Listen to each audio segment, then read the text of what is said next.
பிரியமானவர்களே, ஆண்டவராகிய இயேசு கிறிஸ்துவின் பரிசுத்தமுள்ள நாமத்தில் உங்களுக்கு அன்பின் வாழ்த்துக்கள். அனுதினமும் ஆவியானவரோடு என்ற இந்த ஒரு சிறிய குட்டி பிரசங்கம் உங்களில் ஏராளமான பேர் சொல்லுகிறது என்னென்றா, அந்த குட்டி பிரசங்கமாக இருந்தாலும் அந்த நேரத்திற்கு அந்த நாள் முழுவதும் கர்த்தர் எங்களை பலப்படுத்துகிறார் என்று சொல்லுகிற அந்த சாட்சிகளுக்காக தேவனை மகிமைப்படுத்துகிறேன்.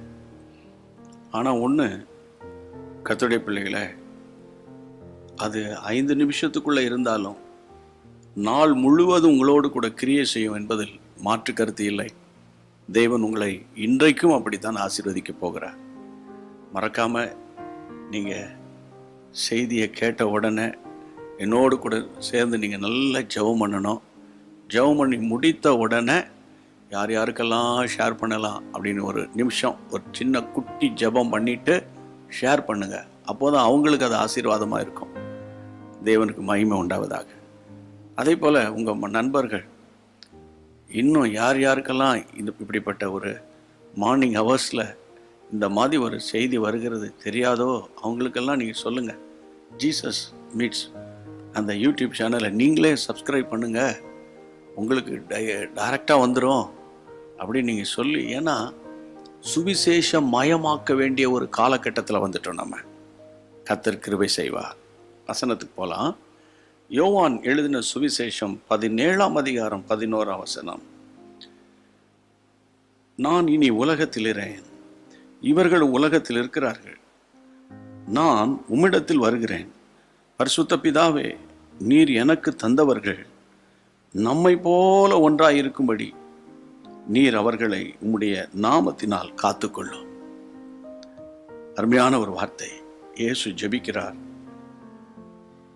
எனக்கு தந்தவர்கள் நம்மை போல ஒன்றாயிருக்கும்படி, நம்மை போல ஒன்றாயிருக்கும்படி. இயேசுவின் ஜெபம் 17ஆம் அதிகாரம் தம்முடைய சீடர்களுக்காய் ஜெபிக்கிற ஜெபம், தம்முடைய பிள்ளைகளுக்காய் ஜெபிக்கிற ஜெபம். அதில் அவர் கையாளுகிற வார்த்தை பாருங்கள். நாம் ஒன்றாக இருக்கிறது போல அவர்களும், வசனம் சொல்லுகிறது, உம்முடைய நாமத்தினாலே ஒன்றாக இருக்கணும்ப்பா. அவர்கள் ஒன்றாக இருந்தால் தான் ஆசீர்வாதம் பெருகும். இந்த கடைசி நாட்களில் ஒருவருக்கொருவர் இணைந்து போக முடியாதபடிக்கு கருத்து வேறுபாடுகளை கொண்டு வருகிற பொல்லாத ஆவிக்கு இடம் கொடுத்துடாதீங்க. ஆமேன். அப்போதான் உங்களுக்குள்ள அந்த அபிஷேகம் பெருகும். கணவன் மனைவியா இருக்கீங்கன்னா அதுக்குள்ள 3வது நபருக்கு இடமே கிடையாது.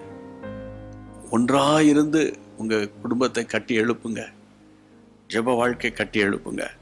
அப்போது அபிஷேகம் பெருகும். அபிஷேகம் பெறுவதுக்கு இதுதான் ரகசியம். ஆமேன். ஆண்டவருடைய ஜெபம், நீர் அவர்களை உம்முடைய நாமத்தினாலே காத்துக்கொள்ளும், நம்மை போல ஒன்றாயிருக்கணும். கர்த்தருக்கு ஸ்தோத்திரம். ஜெபம் பண்ணலாமா? ஏசப்பா, நீங்க பிதாவோடு கூட ஒன்றாக இருந்தது போல நாங்களும் இந்த பூமியில உம்மோடு கூட இணைந்து இருக்கணும்ப்பா. எங்களுக்கு நீர் உதவி செய்யும். ஜெபம் பண்ணுவோம். எங்கள் பரிசுத்தமுள்ள நல்ல தகப்பனே, இந்த காலை நேரத்தில் உம்முடைய பிள்ளைகளோடு நீர் பேசுகிற யோவான் 17:11 படி நீர் சொல்கிற வார்த்தைக்காக நன்றியப்பா. நீர் எனக்கு தந்தவர்கள் நம்மை போல ஒன்றாயிருக்கும்படி, நம்மை போல ஒன்றாயிருக்கும்படி ஒரு மனப்பாட்டின் ஆவி வீடுகளுக்குள்ளே தங்கியிருக்கட்டும்.